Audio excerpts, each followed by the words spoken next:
messieurs, ben, pourquoi pas s'amuser? Et il y a certains noms qui sortent et on sait, là, c'est confirmé. Ils feront partie des équipes nationales. Mais il y en a d'autres où on s'amuse un petit peu pour voir à quoi pourrait ressembler. Combien de fois ça va changer, tu penses, notre liste? Ben, c'est ça. Mais j'ai le goût de dire surtout pour l'équipe canadienne. Ouais. Dans le sens que devant le filet, je ne pense pas qu'on est encore à 100% sûr. Mais on va regarder jusqu'à maintenant à quoi ça ressemble, les gars. Alors, on aperçoit Suzuki. Juste vous mentionner qu'on avait mis Bédard au départ, mais là, après consultation, vous avez dit qu'il faut le sortir. Ben, moi, je pense pas que Connor Bédard a le début de saison pour faire partie de la formation. Je te dirais que Suzuki mérite sa place avant Bédard pour un paquet de raisons, mais en même temps, on voit dernièrement, on fait même jouer Bédard à l'aile. On tente de trouver une façon de le relancer. Donc, moi, je mettrais Suzuki, c'est certain, à sa place actuellement. Oui, pour Bédard, peut-être l'amener comme 13e attaquant pour lui donner de l'expérience pour les prochains tournois internationaux.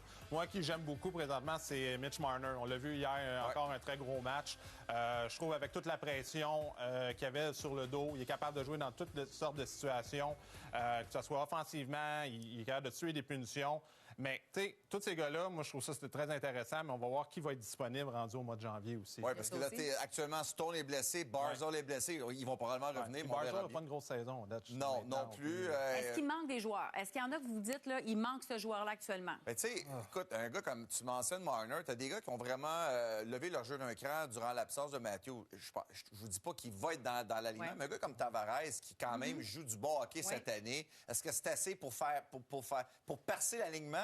Tu sais, je me demande aussi c'est quoi les critères de sélection? Est-ce que l'expérience va faire partie de ça? Il y a un paquet de critères, parce que c'est certain qu'on a déjà notre liste au niveau des organisations. Même chose avec les gardiens. Nous autres, les gardiens, on n'est pas sûr encore, mais peut-être qu'eux autres ont déjà leur liste. Là. Je pense que ça va dépendre de la mentalité aussi de qui construit l'équipe. Qu'est-ce qu'ils voient? Est-ce qu'ils veulent vraiment un vrai quatrième trio? Peut-être des gars un peu moins talentueux, mais des gars qui sont habitués de jouer dans des rôles plus défensifs. Puis peut-être d'accepter aussi. Tu sais, c'est tout de gros égos. Là. C'est tout des joueurs qui sont capables d'habitude qui jouent une vingtaine de minutes par match. Ouais. Là, est-ce que tout le monde va accepter leur rôle et des fois jouer 4-5 minutes?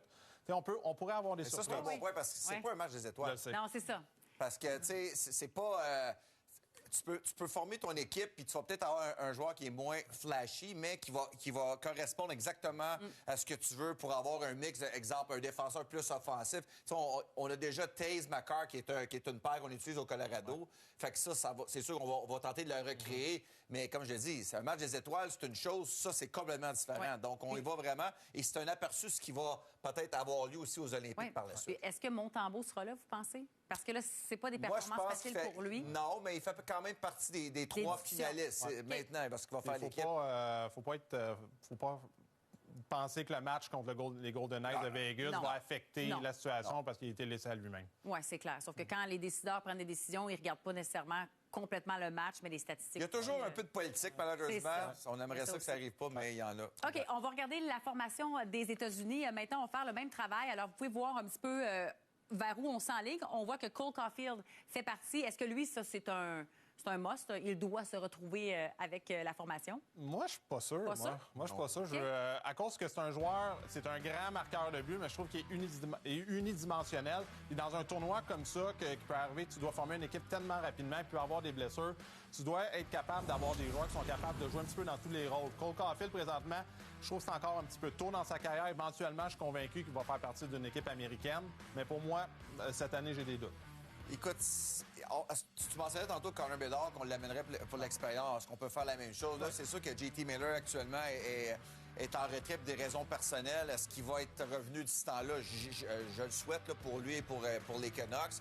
Mais tu as quand même d'excellents joueurs dans ça. Moi, je trouve ça intéressant. Tu sais, les États-Unis, au fil des ans, il faut leur donner. Là, le programme américain de hockey, c'est peut-être le programme qui a fait la plus grosse amélioration. On a vraiment monté quelque chose de solide. Et j'aurais jamais pensé vous dire ça, mais on a de bien meilleurs gardiens de but américains que les Canadiens.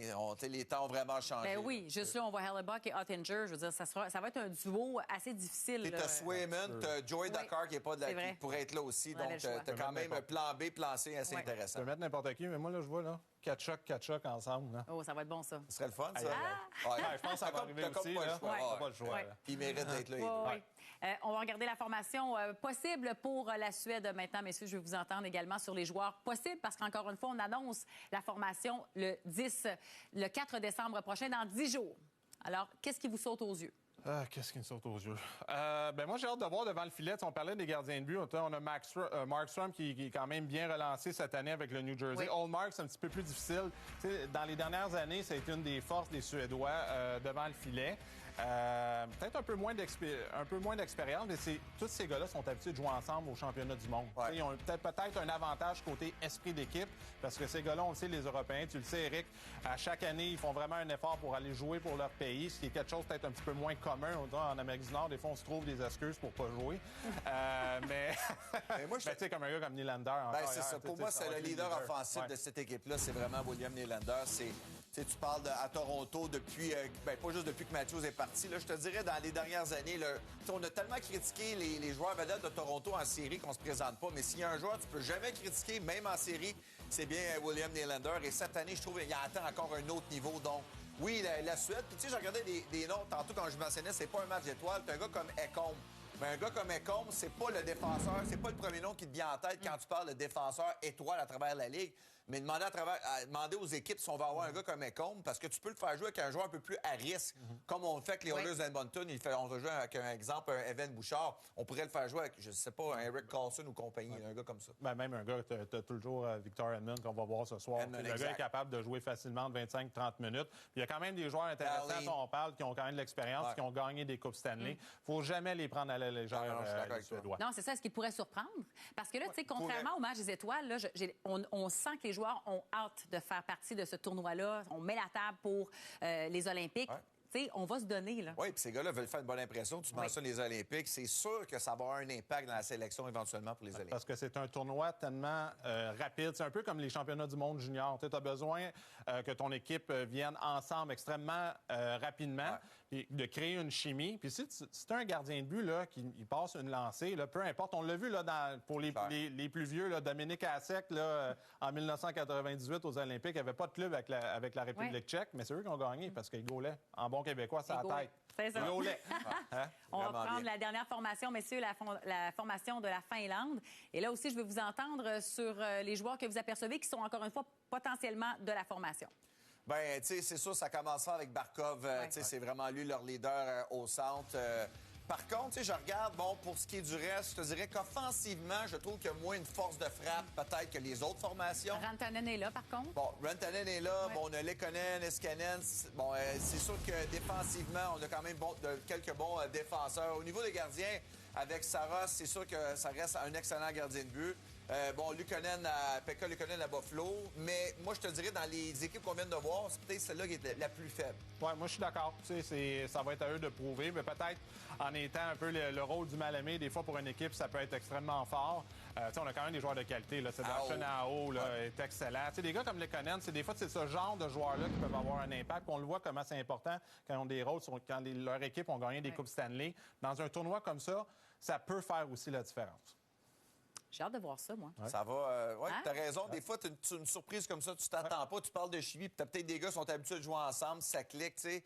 C'est pas parce que tu as toujours les meilleurs talents que ça va vraiment bien fonctionner. Qui est en mesure de le faire? Et quel entraîneur aussi va avoir un système, on dirait, qui va plus correspondre au type de joueur qu'il y a, puis tu n'as pas grand temps pour le faire. Exactement. Tu n'as pas beaucoup de temps pour te préparer avec tous les meilleurs joueurs pour la formation. Ça va être intéressant. On a bien hâte, c'est du 12 au 20 février prochain, mais dans 10 jours, on va dévoiler vraiment là, les formations qui seront de la conférence.